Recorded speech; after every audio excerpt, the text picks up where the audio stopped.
Hello, everybody. Good afternoon. We're very delighted to welcome you to the Team SY Tech Startup Showcase. And I'm joined by my colleague, Samantha Deakin, and we're both regional leads on the project, and we'll be taking you through the Startup Showcase. Essentially, Team SY is a project to support the startup ecosystem across the region, and we'll be hearing a lot more about it during the next hour. So we're really delighted to be part of the Sheffield Digital Festival and its remote control team. And in particular, we've got an amazing lineup of startup speakers, and they've actually all taken their own control in terms of starting their own businesses and charting their own destinies. So, it's going to be really interesting to hear from them. Before we go further, I'm just going to give you some hints about the AirMeet platform. So there's various functions down the side. There's a chat box. There's a Q&A. That would be great if you put any questions in that. It's really helpful. And then you can see all of the attendees who are present. So please be active. We really want to give the startups an interesting afternoon, and please ask questions, and I'll put them to them during the day. Okay. Our next bit is to introduce our lovely colleagues, Darren Balcombe and Tracy Johnson. Darren is Deputy CEO at Capital Enterprise and lead on the TMSY project. And Tracy Johnson is Project Director at Barnsley Digital Campus, and Barnsley Council are a delivery partner on Team SY. So I'll hand over to Darren and Tracy to give their intros. Thank you. Excellent. Thanks, Kerry. Good morning, everyone, or good afternoon. I will keep it short because there's lots of good things to follow. But I first of all just want to say how excited we are to be part of this year's Sheffield Digital Festival. So a big thanks to the team at Sheffield Digital and the organising team. So as Kerry mentioned, my name's Darren Balcombe. I'm Deputy CEO of Capital Enterprise. As an organisation, we dedicate our time to supporting the growth of tech startups. And we have a twin mission.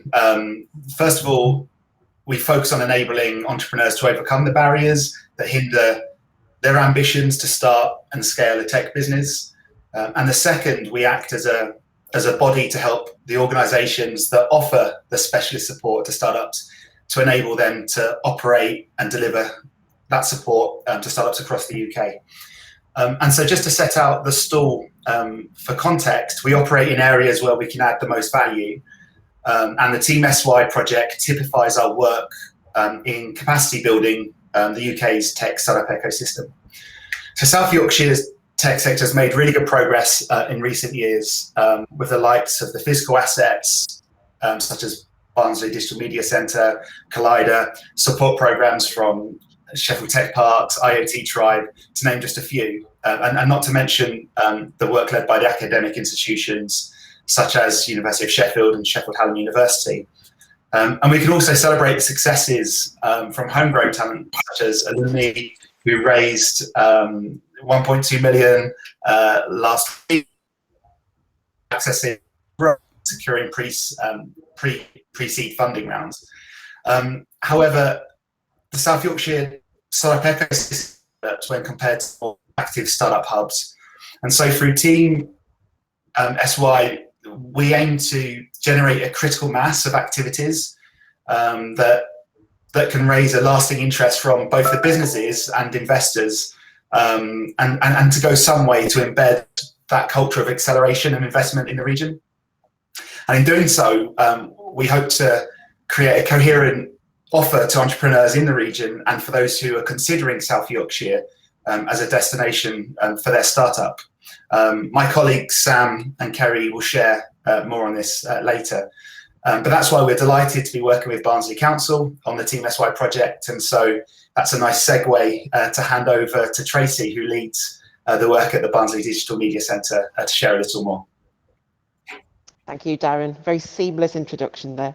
Hi, everyone. It's lovely to welcome you to this event, and it's brilliant to be part of Sheffield Digital Festival again. Second iteration online, and a huge well done to all the team for for pulling it off again. I'm delighted to say I'm actually at a physical event in a hotel outside of South Yorkshire, sadly, but it just goes to show I think things are coming back, and there'll be the opportunity to run these kind of events face to face in safe environments. So far so good here.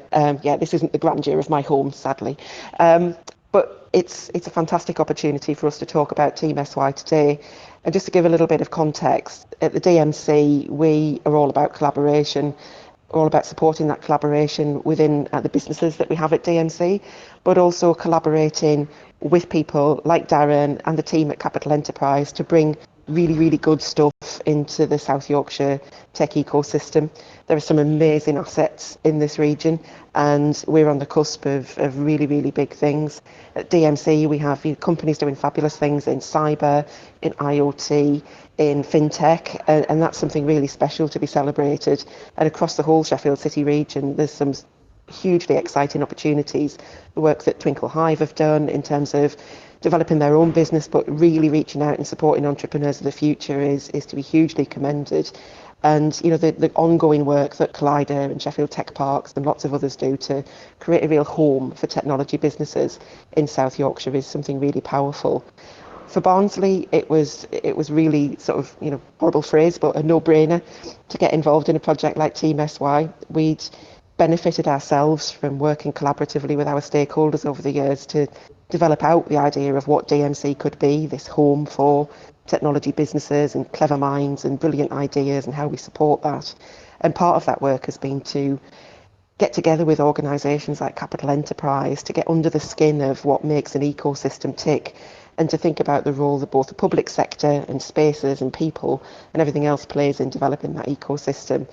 So the original concept for Team SY was developed over a medieval meal in the middle of Tallinn in Estonia, where it's kind of, well, what if, could we run accelerator programs at regional level that really exploit the markets, the talent and the opportunities that are here? And seeing Team SY realised further down the line with lots of different iterations and concepts and challenges along the way is a real, source of huge pride for all of us, I think, that we can play a small part in helping to make Sheffield and the whole city region amazing, even more amazing than it already is. So enjoy today. I'm really looking forward to hearing from the startups and from the team, and look forward to seeing you hopefully soon in person. Thank you. Thanks so much, Darren and Tracy. Lovely introductions there. I'm now going to hand over to Sam, who's going to take us through the format of the day. Thanks a lot, of the hour, I should say. Oh, thank you, Tracy, and thank you, Darren. That's just a great context for team and a great introduction. And Tracy, I'm loving that you're at an actual physical event. It really does sort of tie into sort of what this is all about today, really, is, the challenges that have been for the last year, but the optimism for the future, and hopefully what is to come over the next few months. So really thank you to you guys. So next up, we're going to hear obviously from some of our regional startups. We've asked them to tell us a little bit about their journey so far, how they've been affected by the pandemic. So it's a little bit different from what you might be used to with pitch events. They're not really pitches, they're kind of stories of the journeys, and a bit of a showcase of what it is that they've been working from, and also what they've got in store for the next few months now that the country is hopefully opening up a little bit again. So then I'll be back somewhere in the middle of all the startups to chat to you a little bit about what it is that we mean when we talk about startup ecosystems. What is it exactly that we're talking about in that context? Then there'll be more startups, and then at the very end we'll be wrapping up with some new program news, what we've got coming up at Team SY that you might be able to get involved with and apply for. And then finally, there'll be a chance for you to stick around to connect with us in the lounge area and with the startups. Have a virtual coffee, finish off what's left of the buffet that we've put on for you guys. And that'll be about it. So yeah, I'm looking forward to hearing from the startups. As Kerry said, any questions or chat, just pop them into the question box and we'll pick them up throughout. And I'll see you later. Thanks so much, Sam.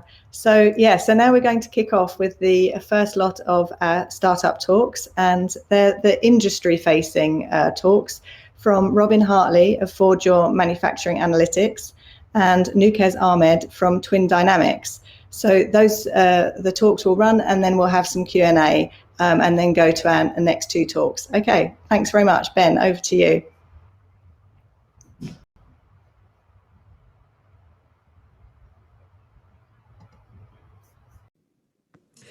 Hello there, my name is Robin Hartley. I'm the founder and CTO of ForgeRaw Manufacturing Analytics Limited. And smiling out from your computer next to me in this picture is Chris, who's my co-founder and CEO. Now, in the background behind us is a type of machine known as a CNC machine. Now, this is a broad type of manufacturing equipment that is used to make everything from Swiss watches to aircraft landing gear. And we're actually stood in this picture in the Advanced Manufacturing Research Centre, which is a sort of overgrown department of the University of Sheffield dedicated to understanding machining equipment like a CNC machine. Now, I was there as a research engineer using software and data to try and improve the productivity of these machines. And Chris was the commercialization manager, so he was all about taking intellectual property generated at the research centre and getting that out into industry. Now, naturally in this topic, we got talking to each other, and we went out and we spoke to industry about what it was actually like to operate CNC machines in production. And they told us they had a key challenge: knowing what their machines were doing, how productive they were, and finding out what their utilization was. Now, it sounds almost trivial, but it's actually a really big problem. CNC machines can be programmed to do different things every day of the week, make different parts, use different tooling with different materials. And that means actually it's very difficult to keep track of production. It's very hard to schedule it and know how long things take, and therefore it's very hard to know how to price your work, and even if you're actually making profit. And key to this is understanding what your CNC machine is doing. And so naturally, with the monitoring software I was doing and the commercial knowledge Chris brought, we thought, well, let's make a business out of this. And that's where ForgeRaw Manufacturing Analytics came from. So we founded on the 8th of September, we left the university, and it was very much a bedroom business founded in the pandemic. You know, we were on Zoom calls like everyone else was at the time. And we actually, throughout the back end of 2020, secured funding. And one of the things we found about everyone being remote was that actually we could access investment which wouldn't normally be possible because of location. So one of our key investors actually is from London. So we managed to traverse sometimes sort of geographical constraints. And we found out on Christmas Eve that we secured all the funding we needed for the business throughout 2021, which is quite a nice Christmas present. We also had to really innovate our business model because COVID meant that we couldn't visit customers. So we thought we were going to charge them up front, go and visit them, shake their hand, install a load of equipment, and then drive back home. All of that became impossible. And so we needed something we could do remotely, where customers could dip their toe in without having to put a big capital investment in, and that we could deliver without having to do this sales process, which is the typical put your briefcase in the car and drive up and down the country. And so we scratched our heads for a bit. And then throughout 2021, since the beginning of the year, we've developed MachineLink. Now, this is a new device we're bringing to market. We've just launched this week, and it's a plug and play machine monitoring device. So we package this up and we send it out to our customers in the post. They self-install it on their CNC machines in just a couple of minutes. It then phones home, sends data up to our cloud platform, and we tell them exactly what their machines are doing every hour of the day on a cloud dashboard like you can see here. And we don't make too many. The devices themselves are very cheap, so it's only a couple £100 for the devices. But we actually charge a software subscription fee, so a typical sort of Netflix style model. Now, in terms of what our customers are thinking, we've had quite a lot of success with this. So Steve Corbett from Durham Duplex, a good hearty Sheffield manufacturer, they used our system on some of their grinding machines. They actually managed to have a 5-fold increase in the number of parts they could make without changing their production costs, just by understanding what their machines are doing and optimizing their processes, which was a fantastic result for us. And then at CBE Plus in Chesterfield, another good manufacturer, Lindsay, the production director there, spotted on our ForgeRaw dashboard that there are actually gaps in their production schedule. She then managed to slot new work into them, which allowed them to win new business and really please their customers with reduced delivery times. So that was another key win for us there. So that was a bit of a whistle-stop tour of ForgeRaw, but if you'd like to find out more, you can visit the website, www.forgeraw.com, and you're welcome to get in touch with me with the contact details on the screen as well. Thanks for listening, and I'm sure we'll catch up soon. Cheers.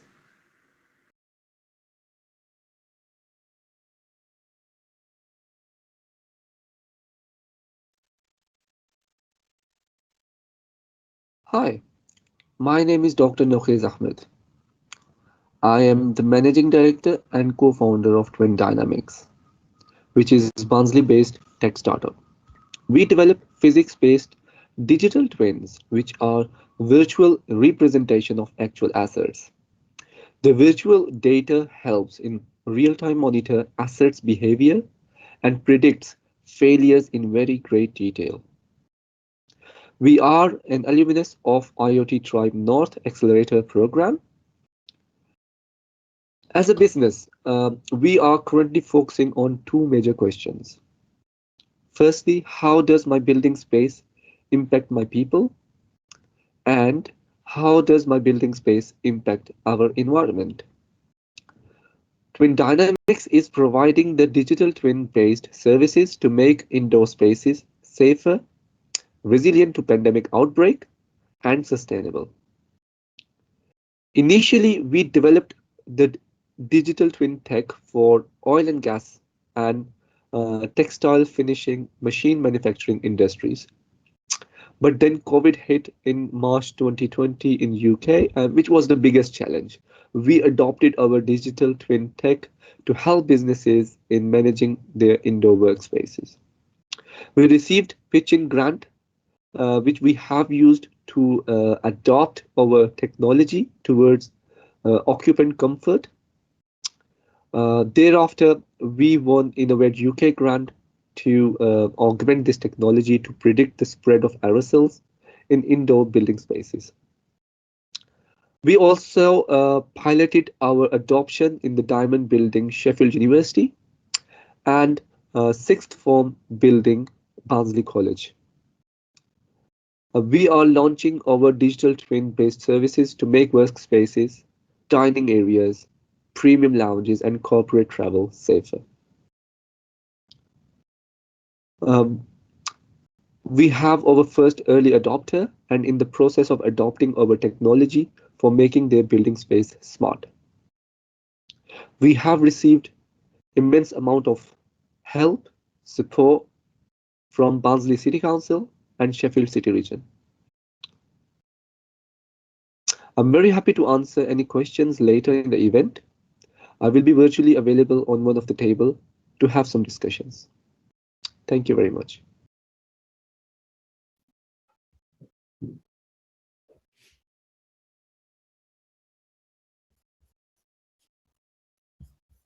Thank you, Robin and Nukes. And Robin and Nukes will join us now for a couple of questions.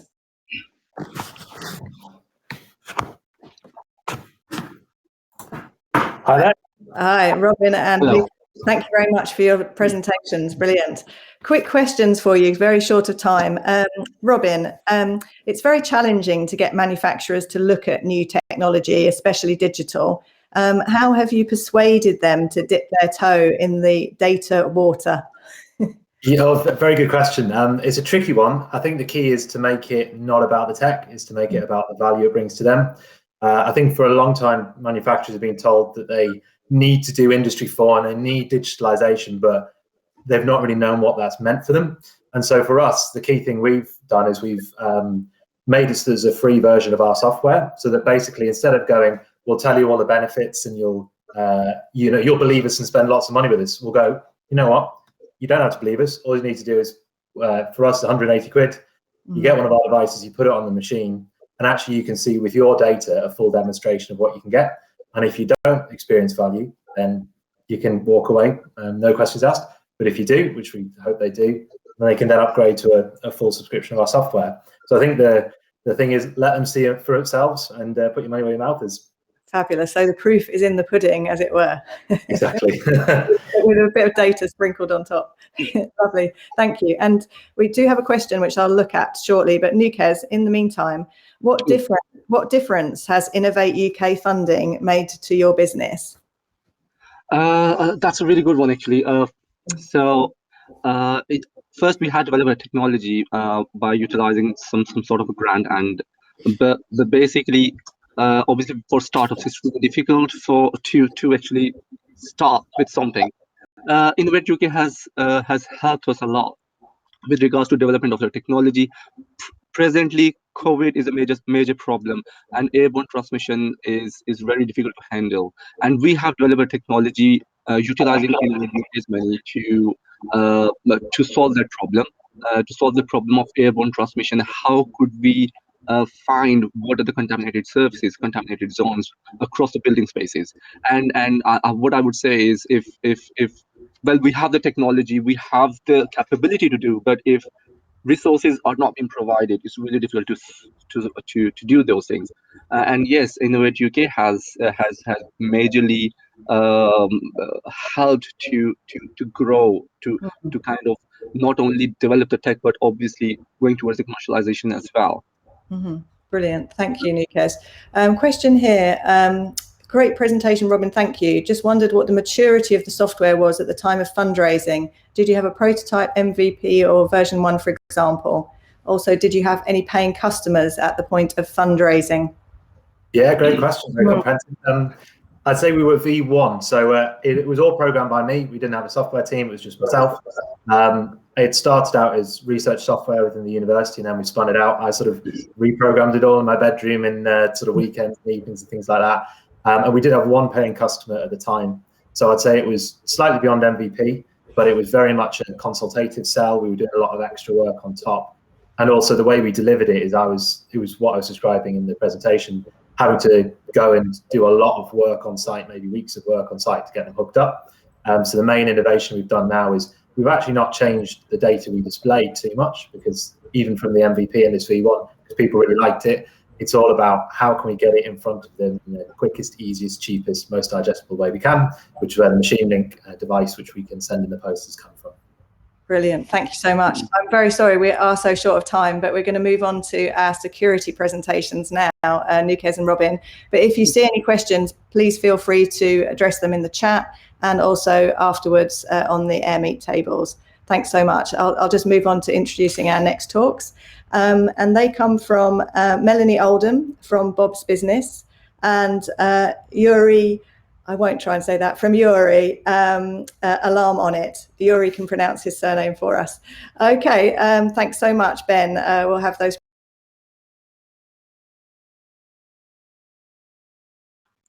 Hi, my name is Melanie Oldham. I'm CEO and founder of Bob's Business. Bob's Business is a cyber ed tech company based in Barnsley that concentrates on the human side of cybersecurity. More often than not, cybersecurity is perceived to be a real technical problem in need of a technical solution, when in fact the reality is most information security breaches are down to human behaviour and human error. At Bob's Business, we've worked with organisations both nationally and internationally across all industry sectors and all sizes in order to empower end users and positively influence their information security behaviours. We've done this through creating campaigns, using storytelling and animation, and delivering content that people can really relate to. Our greatest successes over the years have been developing anti-phishing campaigns specifically for HMRC and a number of government departments, and also creating content available now in 14 languages. More recently, we have launched an e-store, a 100% SaaS-based solution targeted at the micro and the SME market. At Bob's Business, our vision matches the national vision, which is for the UK to be the safest place to live and work online. Our business growth to date has been pretty organic, and we've taken on some incredible apprentices that really are the heart of the organisation, but more recently taken on some real strategic hires to help us pivot and also take the next stage of our growth, which is international expansion and to develop a 100% SaaS-based automated solution. As well as the development of the e-store, another product we've got going to market later this year is in direct response to some of the threats that have been identified and the increase of cybersecurity threats based on the new distributed workforce and the home working environment. With our partners, we're creating some really immersified, gamified learning, specifically on targeting and working on teams to be able to work together in order to problem solve and find solutions to some of the most common cybersecurity threats that are based on the home working environment. So these are cybersecurity escape rooms with a bit of a twist, and really looking forward to the launch of those later this year. Our next stage of the development is probably to look at investment in order to be able to expand and grow with the team that we have. And I think my colleague Neil Frost is here to answer any questions that you now have. Thank you.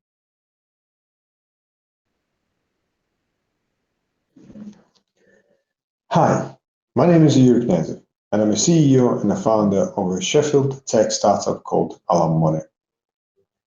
Alarm Money is a subscription-based CCTV cloud monitoring service which provides an app where people can link their security cameras to an intelligent network which is connected to community and security service providers. We make it very easy for our CCTV users to proactively respond to threats and get help when they really need it. The idea for Alarm Money was born when I identified the need for a surveillance system that can turn legacy dome cameras into proactive and accurate detection system, while also improving the privacy and improving cybersecurity for its users. In 2019, while in full-time employment, I've developed a proof of concept solution which rapidly gained interest. From that point, I knew the idea had the potential to grow bigger, and I needed more people with the right skills to execute it. So our founding team grew. Last year, in the middle of the pandemic, I fully committed myself to Alarm Money by making the jump and leaving my full-time job so that I can focus on growing the company. Since then, we have released several versions of our app, and by working close with our app users and our clients, we have pivoted our solution and increased our value proposition.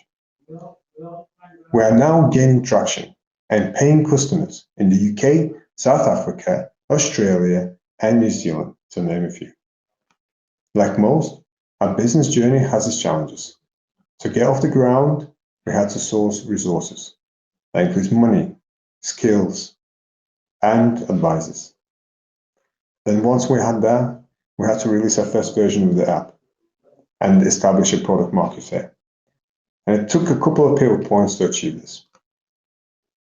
Launching a startup in the middle of a global pandemic is no easy task in itself. Our team had to learn how to effectively collaborate remotely. Being a tech company did help somewhat. However, I believe that trust and good communication are a key factor in our early successes. Nevertheless, the lockdown restrictions did help us somewhat. They helped us increase some traction because Alarm Money is very easy to set up, and for most part, it doesn't require additional hardware or professional services, so our users could supercharge their CCTV with just a few clicks. At Alarm Money, we are passionate about democratizing smart security solutions, making them accessible for everyone, and improving safety for our communities. The security industry is exploding, especially with the recent development in Internet of Things and artificial intelligence. And with the level of talent available locally in our region, I truly hope that we will see a lot more startups. I hope you enjoyed this short video and be on it with Alarm Money.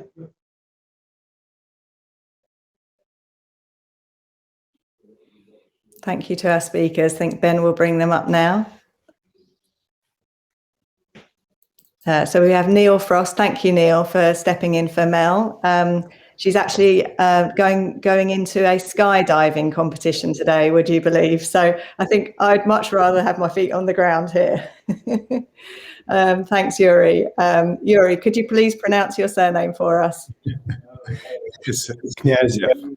Okay, great. Thank you very much. Thank you. Yes, I just saw it there and I thought it was better for you to tell us. Thank you. Right, and Neil, over to you. We've actually got a question in the chat.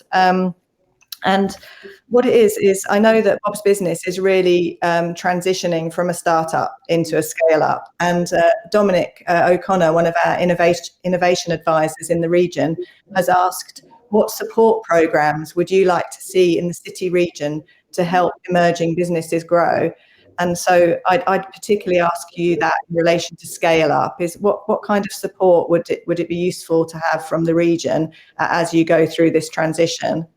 Yeah, I think, and Melanie's particularly in discussions around the cyber escape rooms and other areas of identifying risk in relation to human-related behaviour. But the ability to have some funding for commercial entities to possibly trial some of the products and services that we offer, to see that we provide services that can actually quantify human-related risk.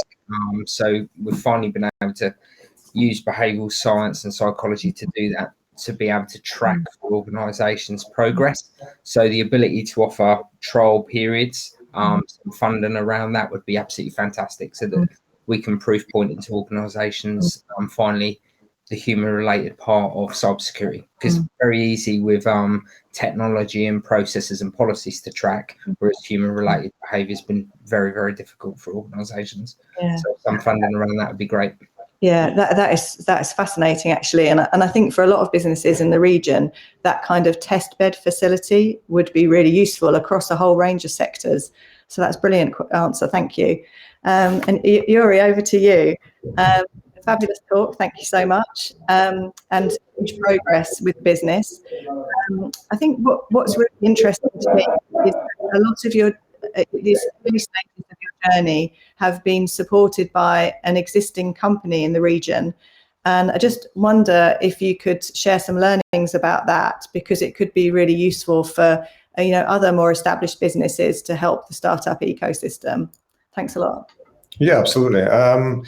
We started off just like if we want to call it a bedroom. So it was literally my basic level of coding, did a proof of concept, but then at that point, once we've got a bit of a traction with some of the projects, then we're at a point like, okay, we need to grow. So we had to develop a strategic partnership, and it so to happened I had some connections with a company in Sheffield who's actually a software house, and being a software as a service solution, cloud-based, mainly software, it was a great partnership because they could dedicate the resources. They were actually got invested into the product, into the company as well, because they saw the potential in it, and just a general advice. It was sort of like a mentoring advice as well, which helped us a lot. So, I think these kind of strategic partnerships are crucial to some startups initially, because it just gives that a bit of a platform to launch a little bit faster and start getting some traction or validating the product. So yeah. Brilliant, thank you so much. And we've got someone saying they love Alarm On It as a brand for your idea. Brilliant. Just one more question then from Laura, director of a UNS events company, and she's talking about skills, and I know that's very important for growing tech businesses, and particularly around cyber. So Neil, to you, I know with Bob's Business, they're very supportive of kind of cyber skills training, and even starting at an early stage in schools and college. Is there anything you can just give us a little bit more detail on that? Oh, just on mute, Neil, just on mute. I thought I'd throw that in as the classic faux pas that everybody gets. Oh yeah, no, we need one of those.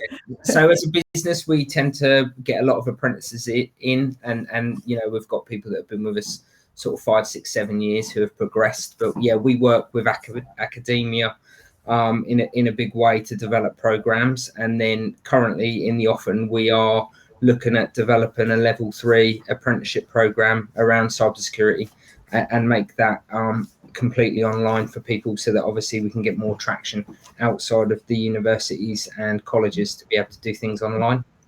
That is superb. Thank you. And Yuri, the same question to you. How are you finding it in terms of, are you starting to hire or needing to hire, and how is that talent stream, and are you aware of needing more skilled people for your business? Yeah, absolutely. As we're scaling up, we need more people with like artificial intelligence or machine learning experience, because that's kind of our main focus as well. So, I mean, in terms of the business operations and other things, we've got resources, shared resources, like from our strategic partners as well. But actually delivering and developing the product, yeah, we find that we our load is growing, and we need more people who can efficiently execute our tasks as well. So we reaching out to local universities and through our contacts and networking to try and find some local resources that can join our team. Super, thank you both. Thanks so much. And we're going to move on now to Samantha's talk, introducing us to the concept of startup ecosystems and some of the activity that Team SY has started. So thanks, Neil and Yuri, really appreciated. Thank you. Thank you.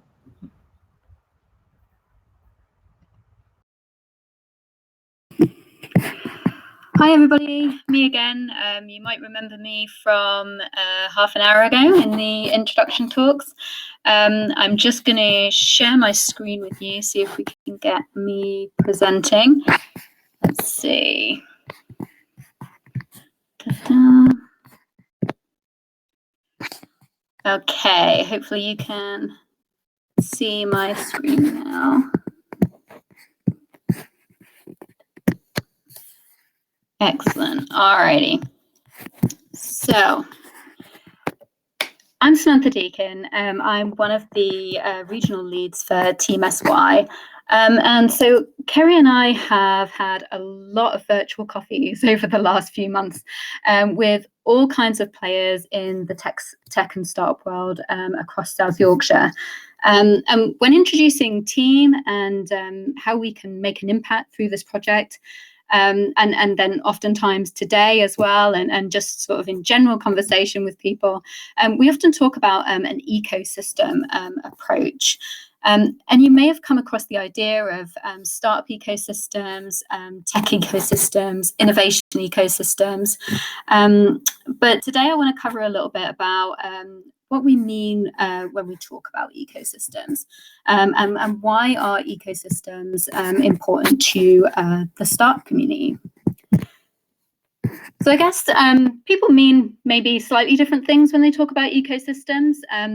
But when I think of an ecosystem, I kind of base it on the analogy of a biological ecosystem, which is made up of sort of a mix of living beings and the physical elements of their environment. This is kind of what we mean by ecosystem as a general term. And ideally, a thriving ecosystem will feature all of the physical elements and all of those sort of environmental elements that are needed really to create the perfect conditions for life. And so in this context, we can talk about plant ecosystems, we can talk about wildlife ecosystems, but also man-made ones, such as startup or tech ecosystems. And startups are very much the same in that, they also need certain elements within their environment in order for the startup community to survive and hopefully thrive as well. So that's what we're really talking about when we talk about startup ecosystems. What are the elements and conditions required for startups to thrive? And how do we create them? Essentially, how do we achieve these goals for a thriving startup ecosystem? The goals being, how do we attract and retain startups and companies? And what are the things that startups and companies need to thrive? And some of those have been touched on in our talks so far today. We've had talent mentioned, the need for access to talent. We've had funding mentioned, to help launch products, prototype products, but also to scale and grow and allow companies to hire.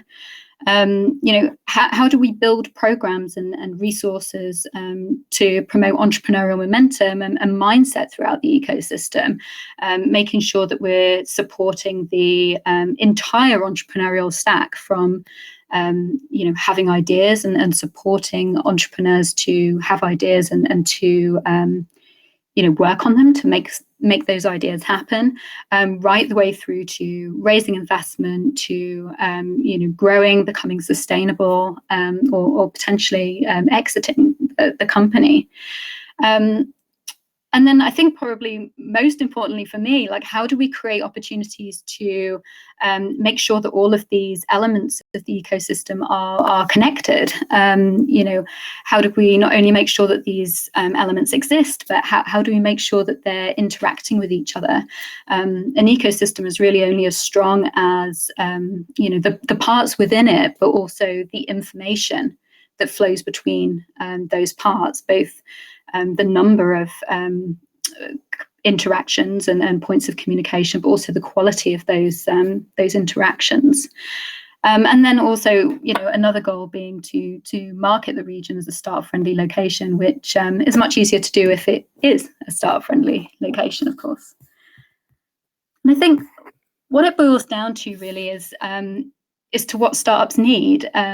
And like I said, some of these things have already been touched on by some of the startups we've heard so far today, and I'm sure will be in the two that we have following. But essentially, how can companies access the talent? Is there the talent available in the region that's accessible for startups to grow their teams?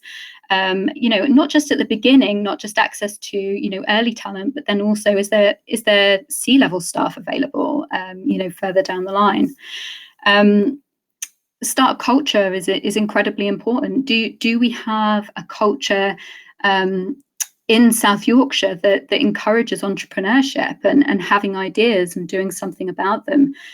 Things like, are there co-working and workspaces where you can bump into other entrepreneurs, where you can get that peer support? Are there events? Are there meetups? Are there hackathons? Does it feel, is there a feel in the community that this is a great place to start a company? Access to customers, market access, what are the assets in the region that can connect the companies that start here with the networks they need to make sales and to access customers. So important. We've heard from a couple of cybersecurity businesses today and a manufacturing startup as well, and you just think the fact that South Yorkshire has the AMRC and the access to networks through that, and we heard Nukez talk about him being an alumnus of IoT Tribe and the market access that some of these programs can bring to the ecosystem as well. That is it's so important to startups because not having enough customers is essentially what can make or break an early stage company or any company. Government plays a role in the ecosystem. I know if you've done research into startup ecosystems before, a lot of the research is very US based, where I think the kind of typical view is the government should kind of get out of the way and leave entrepreneurs to do their thing. But actually, the right policies and the right approach from local and central government can really have a massive impact on the success of entrepreneurs, whether they feel as though they have unequivocal support from their local council, from local authorities and from central government. Finance, mentioned a couple of times. Innovate UK, mentioned by Nukez there, as been really useful for them for sort of prototyping and testing their product. We're talking about everything here, from grants like Innovate UK through to debt, like the Startup Loans Programme, and also equity finance. So, is there a strong angel community? Are there accessible venture capital investors in the region? Finance is such an important part of the startup ecosystem.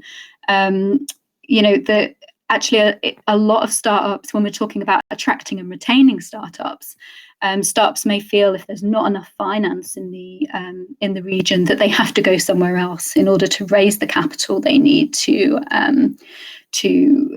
make their business successful. So it's such an important part. And then business support, which actually, we've heard a little bit about again today, and I'll talk about a little bit more in a second. But, companies it can be a very isolating space. And also when we're talking about sort of new entrepreneurs and new startups, a lot of people haven't done this before. And so the support of mentors, advisors, champions, and ideally, other experienced entrepreneurs who have been there and done that and can give back to the startup community through mentoring advice is such a really important part of it. And also the programs, such as IoT Tribe, such as Twinkle Hive that Tracy mentioned earlier, play such a huge role in the business support part of the ecosystem.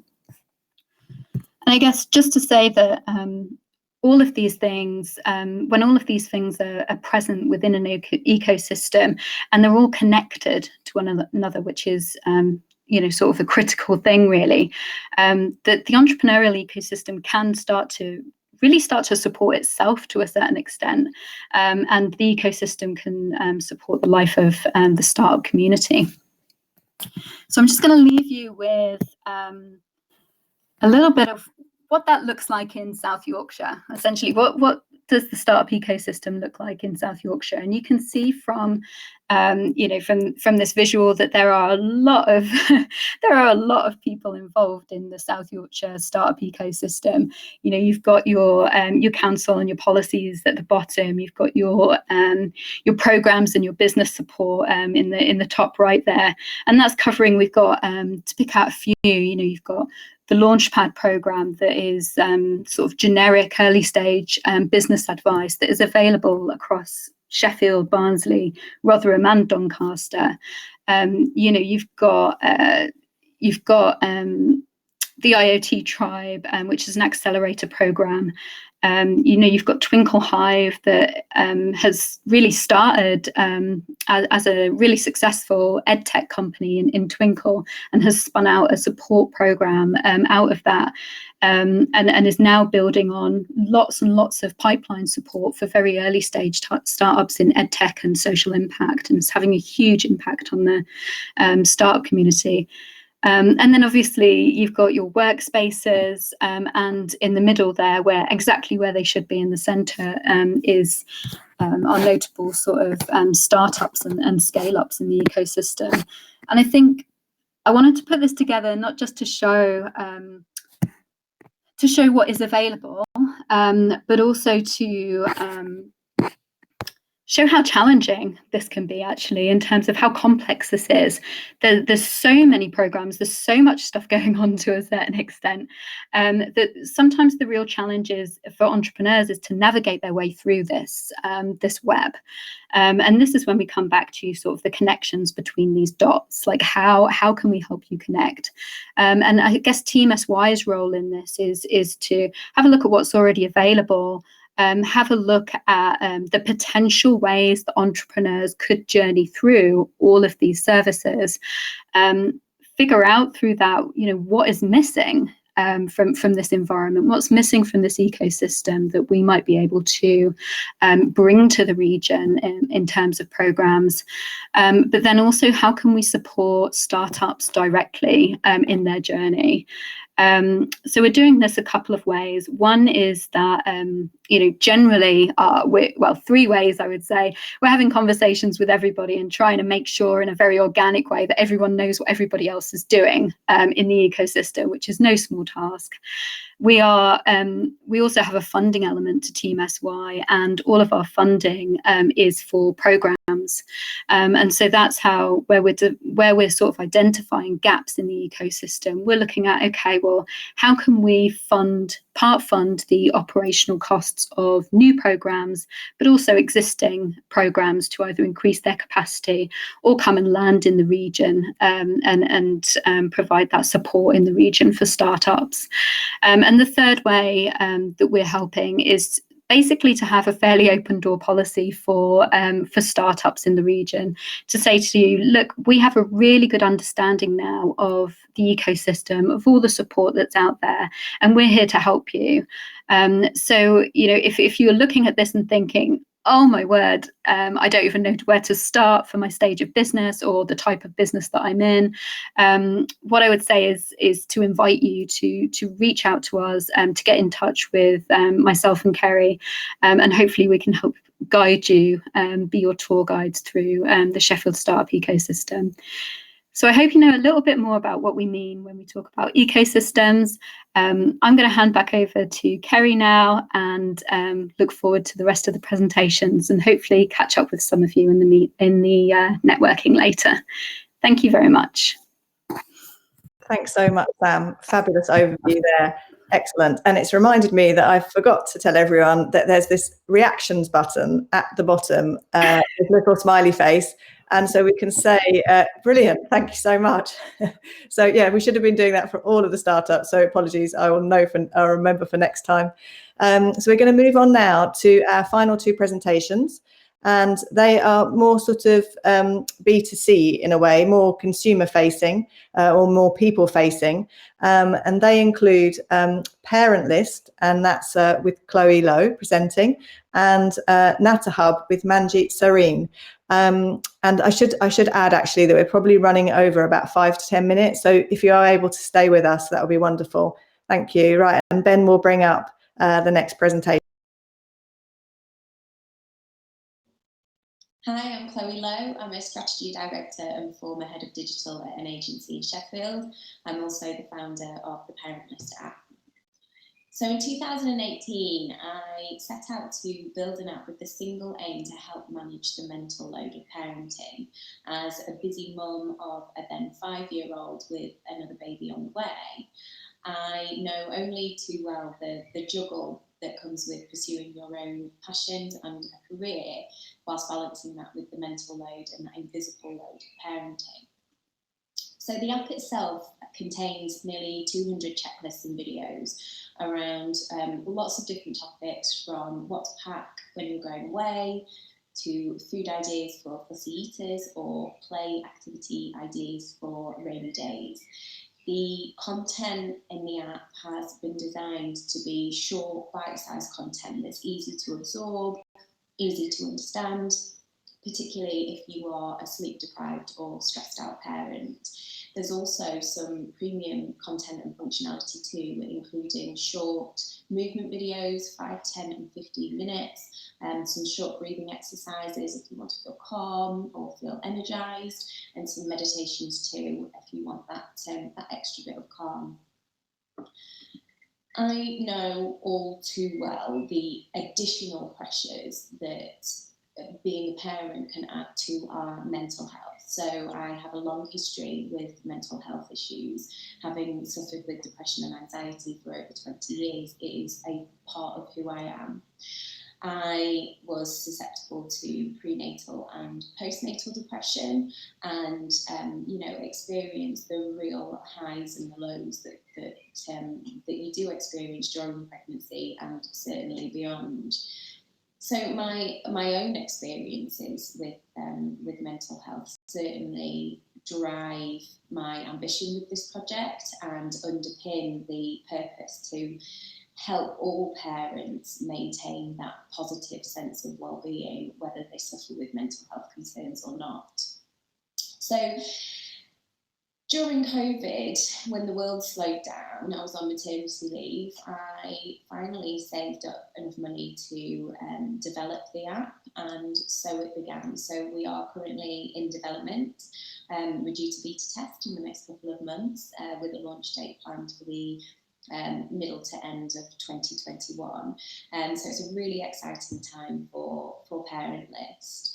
And the environment that it'll launch in as well, we are entering a post-COVID baby boom. We're also entering a mental health crisis because of the effects of the pandemic. So I really do hope that the Parent List app will become a really important, essential addition to every parent's toolkit when it comes to managing their mental well-being and taking that time they deserve for self.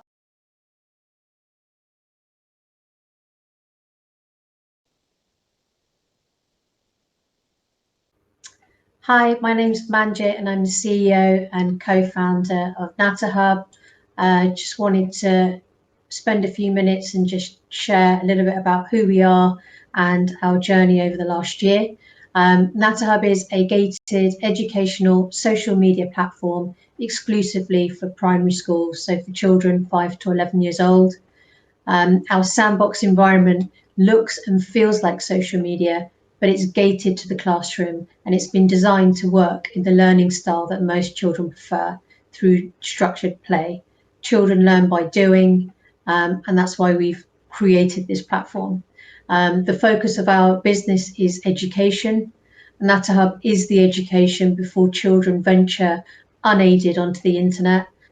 Our journey throughout the last year, before that, we raised a mixture of cash and investment from Twinkle Educational Publishing, and we were the first company to join Twinkle Hive in 2019. Really, truly grateful for all of their support. We've learned so much from them, and we wouldn't have been in this position if it wasn't for them. So really grateful for everything that they've done for us. So we actually launched our platform a year ago during the first lockdown. Currently, we've got over 4,000 plus schools across 60 plus countries who are using NataHub for their online safety and digital literacy provision. We had to actually adapt very quickly in the first lockdown. We had so many bugs, but we just wanted to get our product out there so that we could help as many children connect in a safe place rather than going off to game or going off to other platforms to connect with their friends. So we just wanted to provide that social connection. As soon as the first lockdown hit, we were out there pretty much immediately. Other things in lockdown, we recruited our team remotely. Can't wait to meet everybody face to face when we do get back to the Sheffield office. But we've worked really hard remotely. It's worked really well for us. And when we move forward and we're back out into the office, we'll have more of a hybrid approach, remotely and office based. I just think when people are on a mission and are passionate about what they do, they can work from anywhere. But we do want that social connection, whether that's a social or catching up every couple of weeks where we do meet up face to face and have those brainstorming sessions and planning as to what we do next. Really, on my end, anyone out there who's watching who is interested in our mission of preparing young children to thrive online, please get in touch with us. We'd love to hear from you if you're interested in working with us, collaborating with us, or whether you want to just pick our brains for other ventures that you're doing. We're here for you. I think we all entrepreneurs need to help each other. So that's it for me. Thank you very much. Thank you very much. And I think Chloe and Manjit will join us on the stage. Thank you.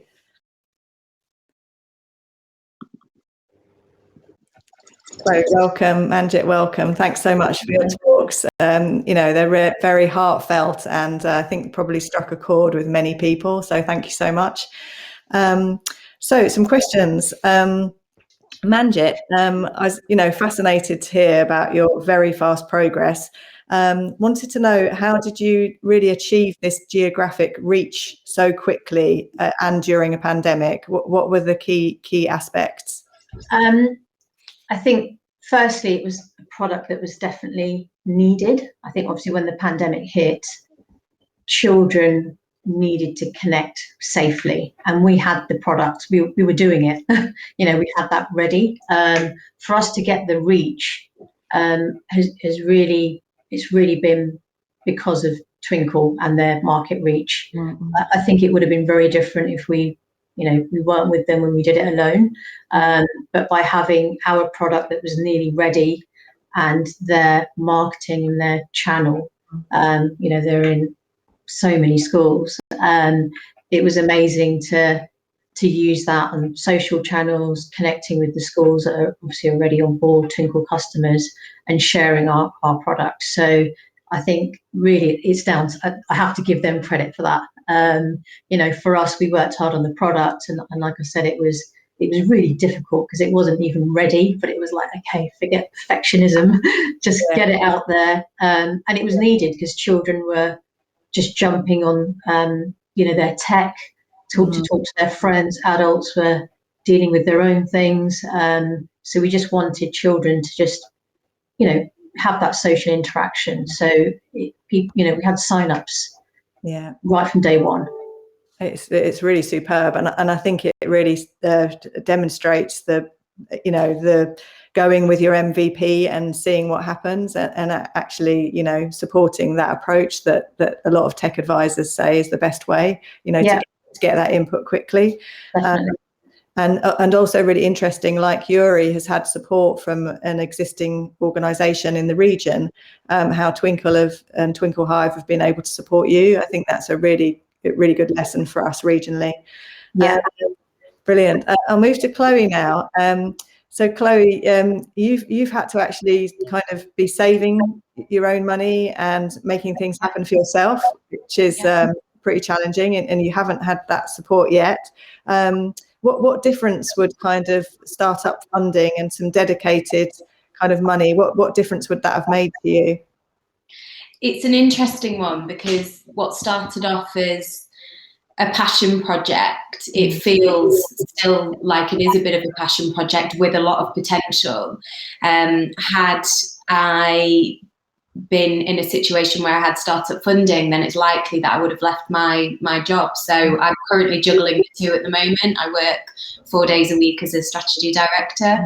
And, I think it would have been the business of a situation of, do I bootstrap it, go it alone and get the MVP, or do I focus on it from day dot as a fully fledged startup business, which is quite terrifying, actually. Yes, absolutely. So my last question, because we've got very limited time, and it's, as women entrepreneurs, I don't know if you've noticed kind of any differences in the way you've been treated, but is there anything that you would choose to help you on your entrepreneurship journeys? Is there anything that's not been there that you think actually that would have been brilliant as a female entrepreneur? Either one of you to start. I would say a babysitter for my kids. Because I think in the pandemic, for me, I mean, it's great. I had we're doing what we're doing, but having 2 young boys as well, and juggling everything at the same time. But I think in terms of being treated differently, I mean, I don't think that. I think one of the things that's really helped me is building that network of other very strong females, whether they're entrepreneurs or actually quite established within different roles, and that's been a really good support network for me over the last 12 months. And some really nice contacts and support there too. I think women are fierce. The last year, there's just so many women entrepreneurs that are doing great things and passionate about what they're doing. It's been amazing. So absolutely. And I think there is a risk with the pandemic that in some ways things have gone backwards. So I think we all need to be on our guard to make sure that doesn't happen, and to be supportive of each other, to really help women start their own businesses and be great successes. Okay, thanks so much both. And I'm going to bring Samantha back on stage for our final wrap up. Thanks so much, Chloe and Manjit. Thank you.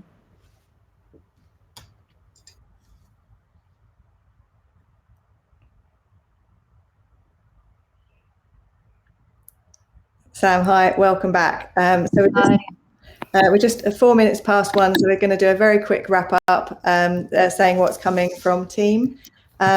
Sam, I think I found those talks really inspiring. What did you think? Yeah, I think it's really good to hear such positive stories during what's been such a really difficult time for everyone. And I think particularly hearing about how in some cases what's been such a huge challenge has also become an opportunity where, the founders are fairly resilient, or where they see sort of new problems that can be solved with, the solution they already have, just by pivoting slightly. I think it's great. I think your points, Kerry, about picking out parts of the support that Twinkle has given to NatHub, and then Alarm on it with Razor. These sort of stories, these good news stories of how the ecosystem is kind of showing signs of working, that there's some really good ingredients here, that we've got something really good to work with. So I think it's great, yeah. And hopefully with the some of the programs that we have planned coming up as well, we can support that even further. Do you want to start with what we have coming up? Yeah, absolutely. So at Team, we have some programs bubbling under that we're getting ready to launch. One of those actually addresses one of Yuri's points around the need for AI skills, and it's an artificial intelligence academy. And it's going to be approximately an 8-week program where people join for a couple of hours a week. And we're going to cover all sorts of aspects around using AI in your business technically and strategically. So look out for that. It's being shaped at the moment, and we'll launch fairly soon. Sam, over to you for the other program. Okay, one of the other things that we have in the pipeline, so we have a bunch of sort of accelerator programs that we're talking to as well, which we will announce in the coming weeks. But we're also working on an investment readiness program. So Capital Enterprise has really strong background in this. It's been delivering the investment readiness programs for Barclays Eagle Labs nationally for quite a while.